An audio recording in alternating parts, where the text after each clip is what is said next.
ప్రయోజనాలు ఎక్కువ చేసి చూపారు, ఖర్చులేమో తక్కువ చేసి చూపారు. రూపాయి వ్యయంపై వచ్చే ఆదాయం 52 పైసలే.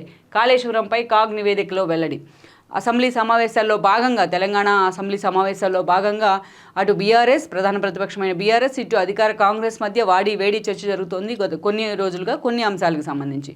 వాటన్నిటిలో కూడా ఈరోజు అసెంబ్లీ సమావేశాల్లో పూర్తి స్థాయిలో చర్చ జరిగినా పూర్తి స్థాయిలో హైలైట్ అయిన అంశం ఏది అంటే కాళేశ్వరం అండ్ మేడిగడ్డ బరాజ్ కుంగిపోవటం అనే చెప్పాలి. అసెంబ్లీ సమావేశాలకు బ్రేక్ ఇచ్చి మరీ రేవంత్ అండ్ డ్రీమ్ మేడిగడ్డ బ్యారేజ్కి కూడా వెళ్ళి మీడియాని కూడా అక్కడ తీసుకెళ్ళి అక్కడ వాస్తవ పరిస్థితులను కళ్ళగట్టే ప్రయత్నం చేసింది. సో దాని మీద అటు హరీష్ రావు కానీ ఇటు కేసీఆర్ కానీ స్పందించిన తీరు ఏ స్థాయిలో ఉందో మనం చూసాం.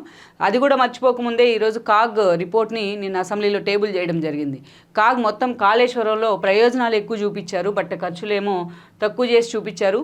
రూపాయి వ్యయంపై వచ్చే ఆదాయం 52 పైసలే అంటూ కూడా కాగ్లో ఎలాంటి అవకతవకలకు గతంలో ఉన్న రాష్ట్ర ప్రభుత్వం పాల్పడింది అనే అంశాన్ని ఈరోజు రేవంత్ రెడ్డి చెప్పడం కాదు, కాగే కళ్ళకు గట్టినట్టుగా కూడా చూపించింది. సో చాలా సీరియస్ ఇష్యూస్ అయితే ఉన్నాయి దాంట్లో.